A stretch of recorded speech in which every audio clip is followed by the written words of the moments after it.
Hello. ഈ ഓണക്കാലത്തിറങ്ങിയ മോഹൻലാലിന്റെ ചിത്രമായ ഹൃദയപൂർവ്വം വലിയ വിജയത്തോടെയാണ് മുന്നോട്ട് കുതിക്കുന്നത്.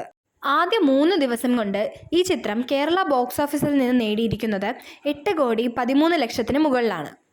ആദ്യ ദിവസം 3,28,00,000 രൂപയും രണ്ടാം ദിവസം 2,25,00,000 രൂപയും മൂന്നാം ദിവസം 2,60,00,000 രൂപയുമാണ് ചിത്രം നേടിയിരിക്കുന്നത്. ഇന്നത്തോടെ ഈ ചിത്രം കേരള ബോക്സ് ഓഫീസിൽ നിന്ന് മാത്രമായി 11 കോടിക്ക് മുകളിൽ നേടിയിരിക്കും. UK ബോക്സ് ഓഫീസിൽ നിന്ന് ഈ ചിത്രം നേടിയിരിക്കുന്നത് 2,55,00,000 മുകളിലാണ്. ആദ്യ ദിനം നേടിയത് 73,000 പൗണ്ടാണ്. രണ്ടാം ദിവസം 63,000 പൗണ്ടും മൂന്നാം ദിവസം 77,000 പൗണ്ടുമാണ്. ഇപ്പോൾ മണിക്കൂറിൽ വിറ്റുപോകുന്നത് 6,700 മുകളിലുള്ള ടിക്കറ്റുകളാണ് ബുക്ക് മൈ ഷോയിലൂടെ. ഉച്ചവരെ വിറ്റുപോയത് 25,000 ടിക്കറ്റുകൾക്ക് മുകളിലാണ്. ഇതുവരെയുള്ള ട്രാക്ഡ് കളക്ഷൻ പ്രകാരം 312 ഷോകളിലൂടെ 31,000 ടിക്കറ്റുകളാണ് വിറ്റുപോയത്. 37% ഒക്യുപ്പൻസിയിലൂടെ 54 ലക്ഷം രൂപയാണ് ചിത്രം നേടിയിരിക്കുന്നത്.